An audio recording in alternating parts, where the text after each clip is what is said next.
Je suis la bombe de la gruge. Et je suis complètement soumise à l'autorité de la gruge qui m'a demandé de vous accueillir. Suivez-moi. La gruge est avant tout une entreprise et même une marque. Comme toute entreprise, sa seule raison de vivre est de générer du profit, de faire du pognon, de la caillasse, du blé, des ronds, de la thune, du brousouf, du pèse, du flouze. Alors pour ça, quoi de mieux que le vol légal? Le commerce. Cette boutique a été ouverte dans une maison qui date du XVe siècle et où Charles IX aurait dîné le 16 octobre 1565. Bon alors ça, tout le monde s'en tape, hein. Mais la gruge tient à se mettre les cultivés dans la poche car il arrive qu'il soit friqué. Je vous présente la mascotte de la gruge. Elle est presque aussi belle que moi. Sa présence indique que la gruge est ouverte. Selon son panneau, il n'y a pas d'horaire d'ouverture, car pour la gruge, ses clients doivent se plier à son bon vouloir. Alors, si par hasard vous passez devant la gruge et que la mascotte est de sortie, saisissez votre chance. Je sais que vous avez hâte. Allez, on y va.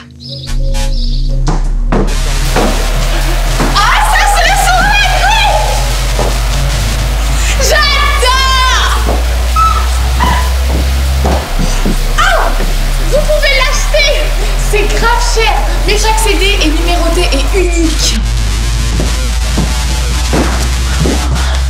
Bon, je baisse, sinon je vais entrer en transe.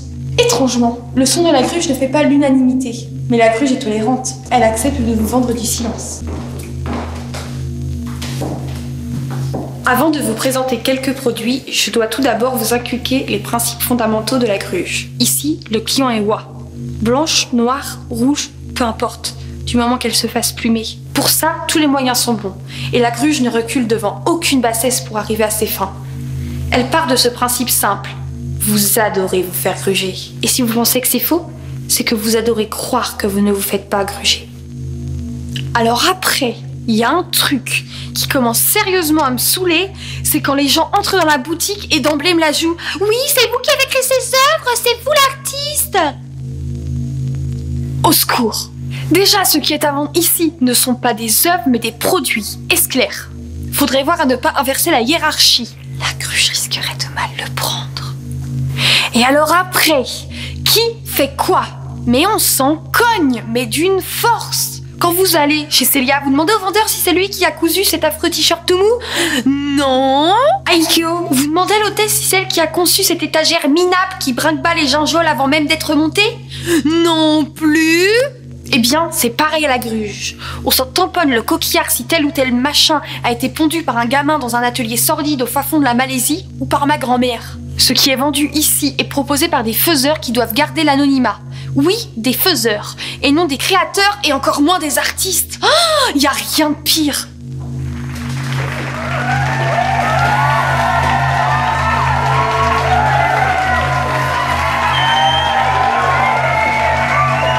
Je suis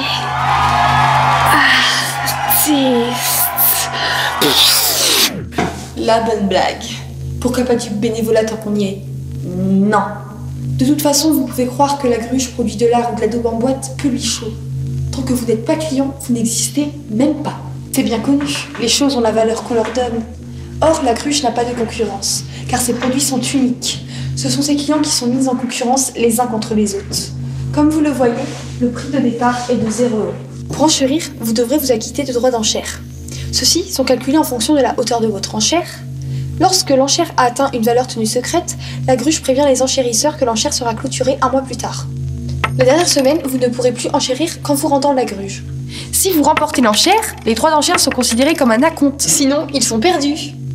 En cas de surenchère d'un même client, les droits d'enchère de la dernière enchère sont calculés sur la différence entre celle-ci et l'avant-dernière enchère. Ça va? Vous suivez? Exemple. Vous voulez ce magnifique Foster? Vous mettez 1 000 € dessus et payez donc 30 € de droits d'enchère, soit 3% de votre enchère.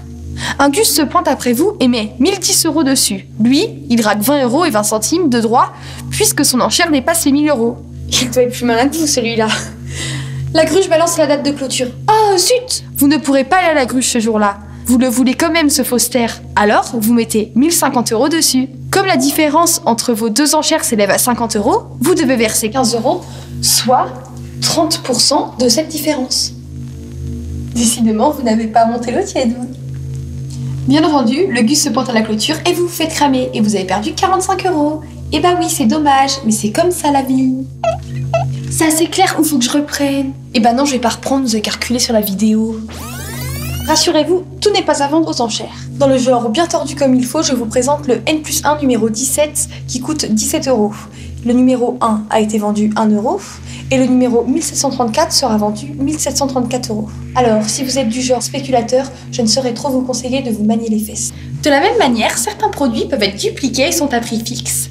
Mais la Gruge inflige alors une inflation de 10%. C'est le cas de ce masque très sympa. Celui-ci est d'ores et déjà vendu. Même chose ici. Si vous achetez rien, il prendra 10% dans sa face. Mais vous ne repartez pas avec le panneau. Vous ne repartez avec rien. Vraiment rien. Mais vous payez quand même. Par contre, si vous voulez acheter la pub, vous pouvez repartir avec le panneau et l'accrocher où bon vous semble. Bon allez, je vous amène à l'étage.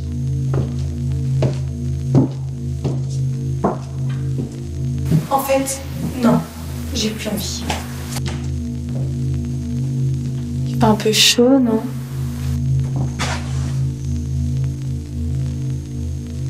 Très, très chaud. Les enfants adorent, les parents un peu moins.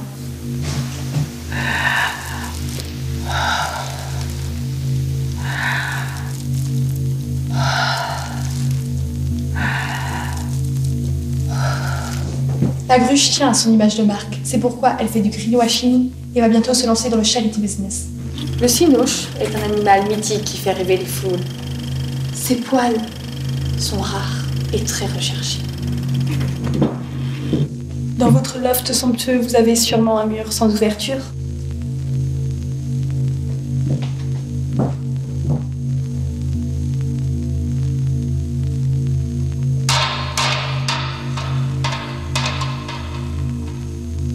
Être client de la Gruge, ça se paye. De son argent bien entendu, mais de son image aussi. Pour acheter un produit La Gruge, vous devez au préalable signer une scandaleuse décharge dans laquelle vous revendiquez vous êtes fait honteusement abuser en toute connaissance de cause.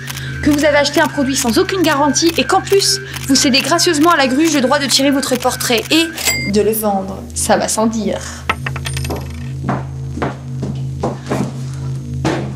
Bon, je ne vous ai pas tout présenté là, mais j'ai grave la flemme.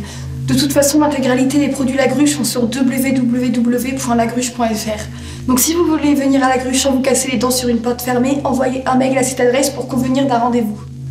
Vous voulez acheter un produit reproductible? Pareil. Vous voulez enchérir sur un produit sans vous rendre à La Gruge? Pareil. Vous voulez insulter La Gruge? Pareil. Vous voulez passer une soirée avec la bombe de La Gruge? Vous pouvez toujours vous gratter. Vous l'aurez compris, La Gruge ne s'interdit rien. Elle regorge de talent. Alors, si vous pensez avoir les moyens financiers suffisants pour faire appel à ses services, comme pub, tournage et autres fadaises, pareil. Bon bah voilà, c'est terminé. Je ne vous retiens pas. Avant de partir, n'oubliez pas ça. Oh et puis non en fait, vous viendrez me voir